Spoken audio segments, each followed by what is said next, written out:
सो हे hi hello guys. Hopefully आप लोग ठीक ही होंगे।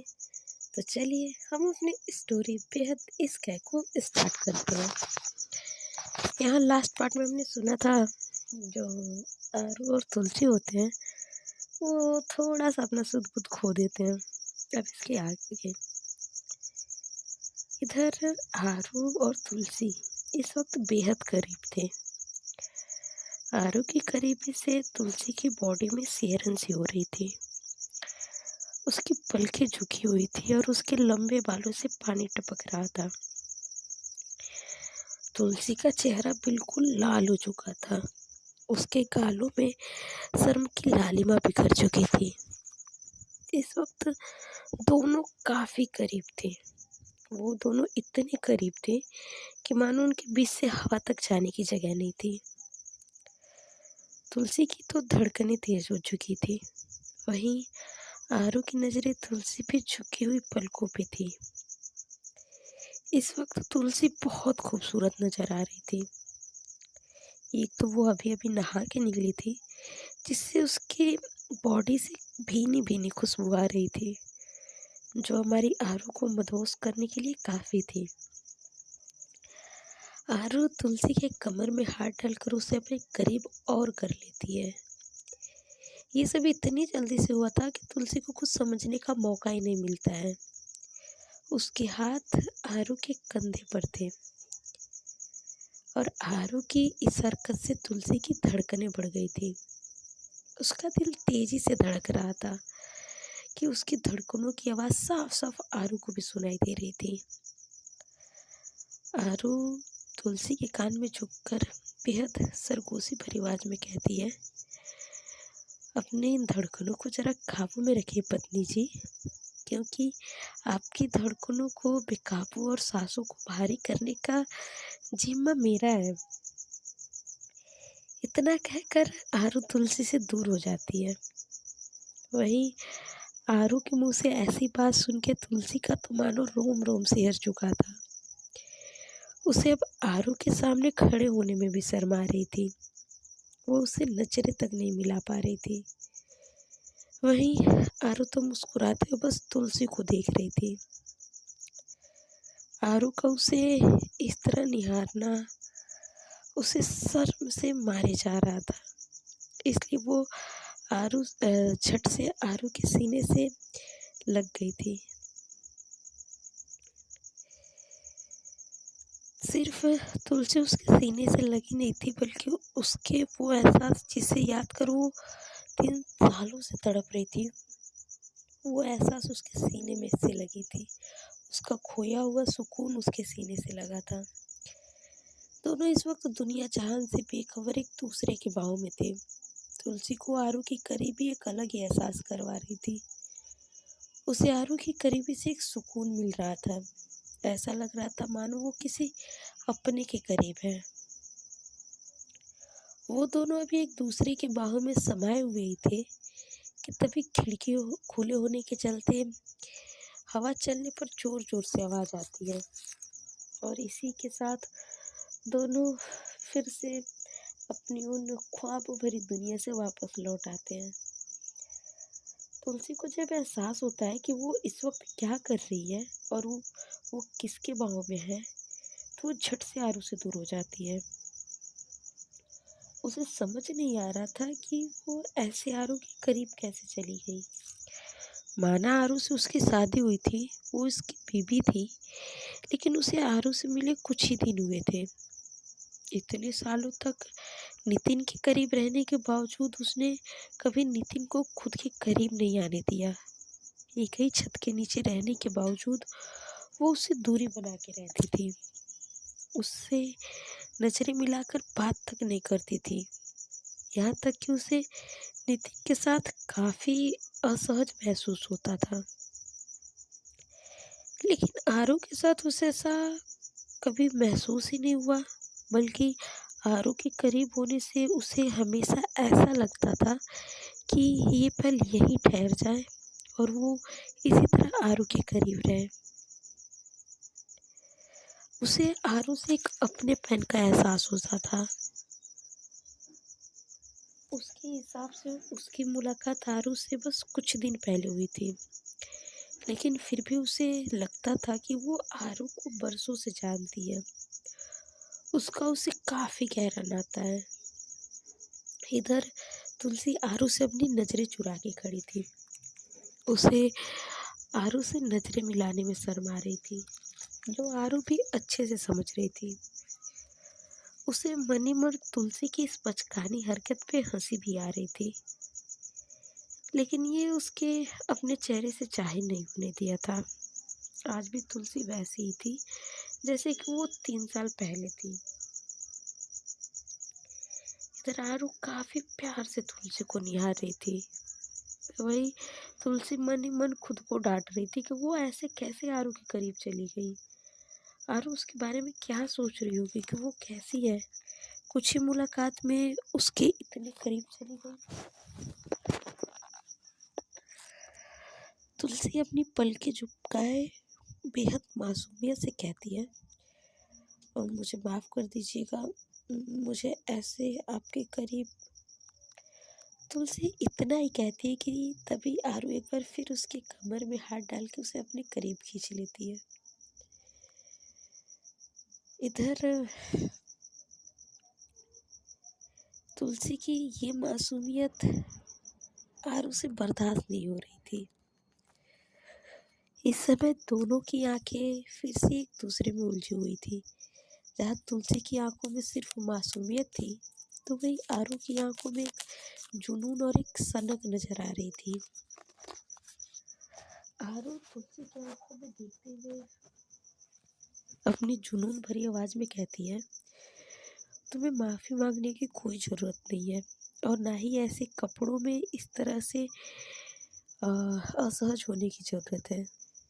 तुम आरू सिंह राजपूत की बीवी हो। तुम्हारे ऊपर कोई बंदिश नहीं है। तुम हर चीज के लिए आजाद हो। तुम्हें जो पहनना है तुम पहन सकती हो। तुम्हें जीन्स टॉप पहनना है, स्कर्ट पहनना है, जो पहना है पहनो, लेकिन सिर्फ मेरे सामने, क्योंकि तुम्हें उन कपड़ों में देखने का अधिकार इस पूरी दुनिया में सिर्फ मुझे है, उसके अलावा किसी को नहीं। और रही बात मेरे करीब आने के लिए माफ़ी मांगी, तो तुम मेरी पत्नी हो और पूरी समाज में हमारी शादी हुई है, तो तुम्हारा हक बनता है मुझ पे, और सिर्फ मुझ पे ही, और किसी पे नहीं। और वो अपनी बातें कहे जा रही थी, और उसकी बातों में छुपे जुनून और आंखों में मौजूद बेहिसाब मोहब्बत तुलसी से छुपी नहीं थी। वो इसे बखूबी महसूस कर पा रही थी। वो एकटक आरू को देख रही थी। दोनों ही बेहद करीब थे। तभी झटके के साथ दरवाज़ा खुलता है, जिससे कि भाई हमारे इस रोमांटिक पर्सन के रोमांस में थोड़ी सी खलबली आ जाती है।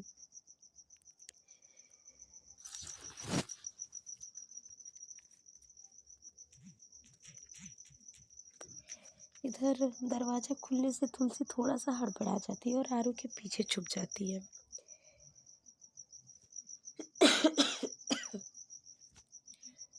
वहीं आरू की आंखें कठोर हो जाती हैं। उसके चेहरे पर गुस्सा साफ दिखाई देने लगता है, जिसका मतलब साफ था कि उसे बिल्कुल भी पसंद नहीं आया कि कोई इस तरह बिना इजाज़त के उसके रूम में आए। आरू जब अपनी नज़रें उठा के दरवाजे की तरफ देखती है, तो उसकी आंखों में थोड़ी नरमी आ जाती है, क्योंकि दरवाजे पर इस वक्त पप्पू था, जिसके सर पे पट्टी बंधी हुई थी और हाथों पर भी प्लास्टर चढ़ा हुआ था।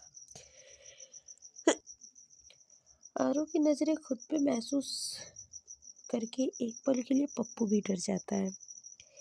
इसके चलते उसके मुंह से कुछ निकल ही नहीं रहा था, और वही पप्पू को कुछ ना बोलता देखकर आरू बोलती है, बोलोगे इतनी रात को क्यों आए हो, अब कौन सी आफत आ गई है।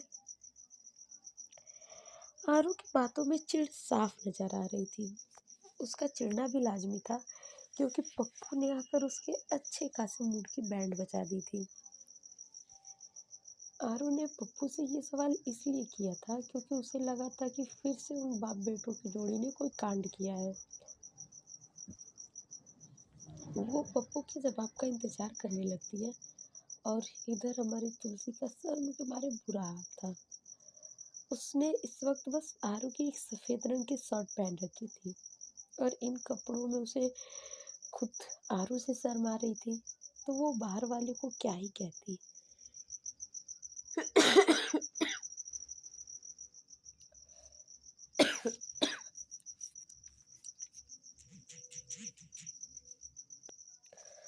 और इधर हमारी आरू ने अपनी बॉडी सॉडी बनाई हुई थी, जिससे कि तुलसी उसके पीछे आराम से छिप जाती और कोई देख भी नहीं पाता कि आरू के पीछे तुलसी छिपी हुई है।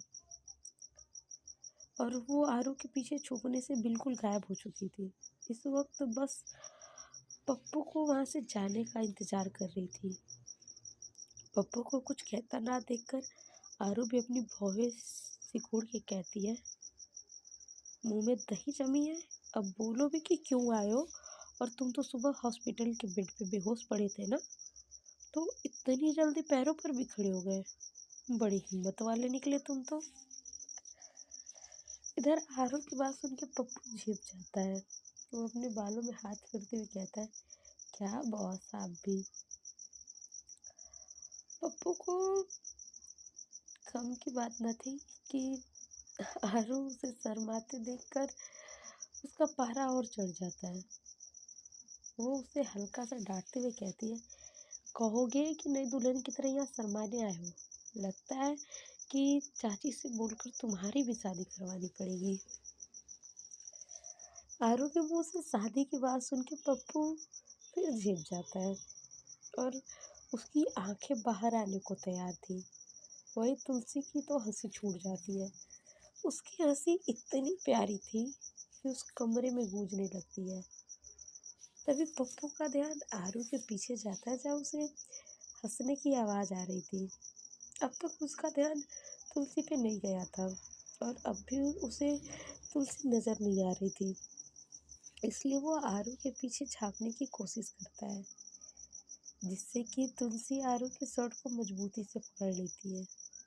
आरू को समझ आ जाता है कि तुलसी को पप्पू के सामने आने में शर्म लग रही है और पप्पू को इस तरह अपने पीछे देखने के लिए मशक्कत करते देख के आरू कहती है, अब बताओगे कि यहाँ क्यों या आए हो या उसके लिए मुहूर्त निकलवाना पड़ेगा।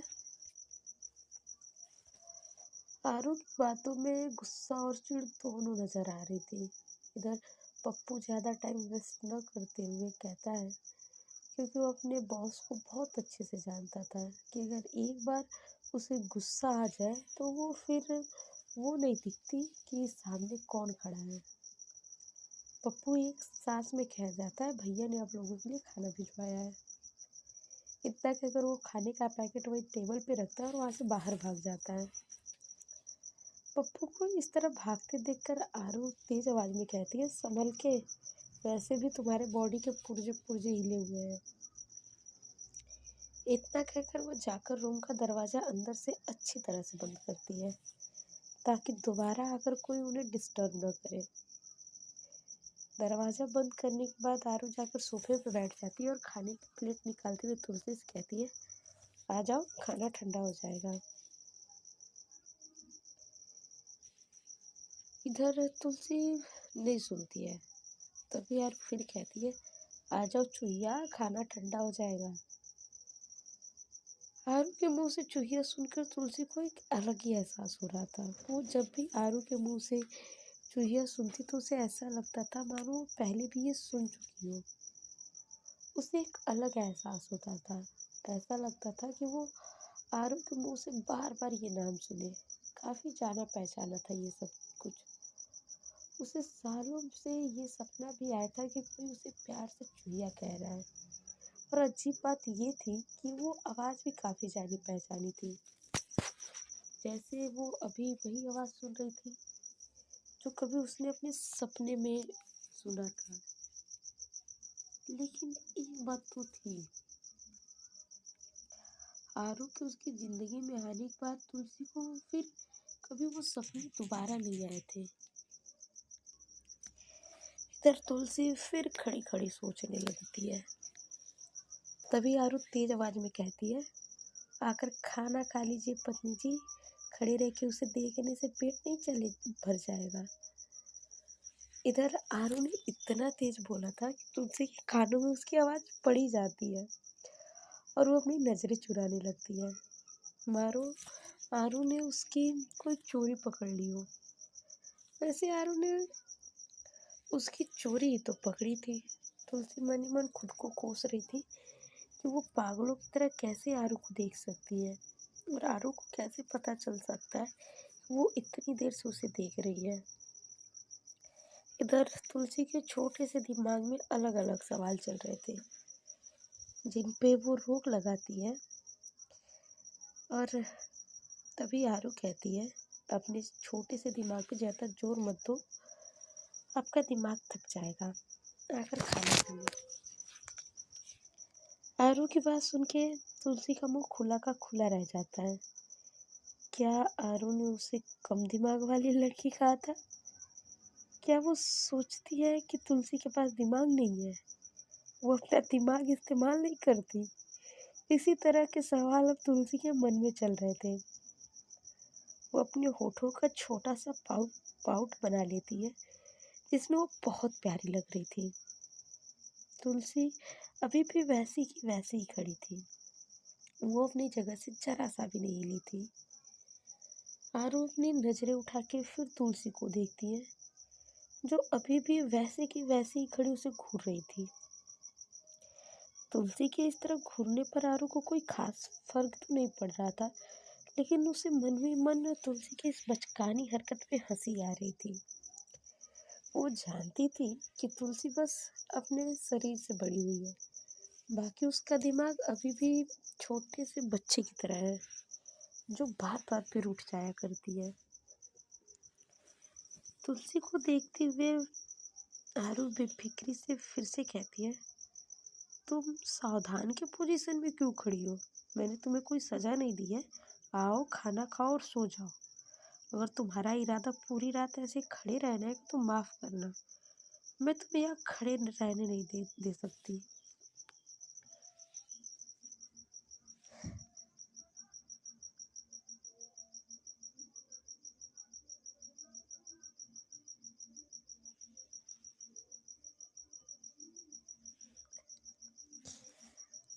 आरो तुलसी को चिढ़ा रही होती है और हुआ भी कुछ ऐसा ही। तुलसी पूरी तरह चिढ़ चुकी थी। वो पैर पटकते हुए गुस्से से जाकर आरू के बगल में बैठ जाती है। इस वक्त हमारी तुलसी किसी छोटे बच्चे की तरह लग रही थी। उसे तो इस वक्त होश तक नहीं था कि वो आरू के सामने किस हाल में है। जिस आरू से कुछ देर पहले उसे शर्म आ रही थी, वही अब उस आरू के सामने न सिर्फ खुल के बातें कर रही थी, बल्कि पूरे अधिकार के साथ उससे रूठ भी रही थी। तुलसी का रूठना आरू को एक बार फिर से अतीत की ओर ले जाता है, जहाँ तुलसी उसे इसी तरह रूठ जाया करती थी और वो उसे प्यार से मनाया करती थी। अतीत में तुलसी के साथ बिताए हुए पलों को याद करके आरू के होठों पर मीठी सी मुस्कान आ जाती है। वो अतीत भी कितना खूबसूरत था, जहाँ उन्हें एक दूसरे से दूर करने के लिए पूरी कायनात मिल चुकी थी, लेकिन फिर भी वो दोनों एक दूसरे के साथ थे, एक दूसरे के पास थे। तुलसी के नादान होने के बावजूद वो दोनों अपने सारे गिले शिकवे आपस में सुलझा लिया करते थे। आरू एक नज़र तुलसी को देखती है जो सिर्फ खाने को देखे जा रही थी और अपने होठों पर जीभ फेर रही थी। उसे देखकर साफ कहा जाता था कि वो काफी भूखी है। उसकी आंखों में खाने को देखकर चमक साफ नजर आ रही थी। जिस तरह तुलसी खाने को देख रही थी, वो देख आरू को उस पर और ज्यादा प्यार आ रहा था। उसका मन कर रहा था कि वो तुलसी को खींच कर अपनी बाहों में समा ले, लेकिन अफसोस इस वक्त वो ऐसा कुछ कर नहीं सकती थी। इधर तुलसी को भूख तो काफी तेज लगी थी, लेकिन फिर भी उसमें हिम्मत नहीं थी कि वो खाना खा सके। आरू समझ जाती है कि तुलसी को इस वक्त थोड़ी झिझक महसूस हो रही है, इसलिए वो रोटी के टुकड़े को दाल में डुबो कर तुलसी की तरफ बढ़ा देती है। आरू को इस तरह निवाला अपनी तरफ बढ़ाता देखकर तुलसी हैरान रह जाती है। वो सवालिया नजरों से आरू को देखने लगती है। आरू ने भी मानो तुलसी की आंखों में मौजूद उस सवाल को देख लिए थे, इसीलिए वो उससे उल्टा सवाल पूछते हुए कहती है, क्या हुआ, खा क्यों नहीं रही हो? आरू का सवाल सुन के तुलसी अपनी उंगलियों को आपस में उलझाते हुए अपनी पलकें झुकाए धीमी सी आवाज में कहती है, मैं आपके खाने से पहले कैसे खा सकती हूँ? इतना बोल के वो चुप हो जाती है। इधर आरू कुछ पल तुलसी को देखती है, उसके बाद बोलती है, चुपचाप मुंह बंद करो और खिला रही हूँ, खा लो। समझ में आया? और अपने इस छोटे से दिमाग में ज़्यादा फालतू का कचरा ना भरो, समझी? और अगर कोई भी तुम्हारे दिमाग में ये जो फालतू का कचरा जिसने भी डाला है ना, जिस दिन मिल गया ना उस दिन उस महाज्ञानी की आत्मा उसकी हड्डी पसली सब तोड़ दूंगी। चलो अभी तुम खाना खाओ। इतना कहकर वो तुलसी को प्यार से अपने हाथों से खिलाने लगती है। तुलसी भी अब खुशी खुशी उसके हाथों से खा रही थी। आरू क्या उसकी परवाह करती? सॉरी, आरू को उसकी इस तरह परवाह करना, उसका डांटना उसे बहुत अच्छा लग रहा था। उसे अंदर ही अंदर कुछ कुछ हो रहा था, जिस एहसास से वो मासूम अभी तक नादान थी। सो गाइस, आज के पार्ट में बस इतना ही। मिलते हैं नेक्स्ट पार्ट में और जानते हैं कि आने पार्ट वाले पार्ट में क्या होता है। तब तक के लिए bye bye, tata, take care. आप लोग अपना ध्यान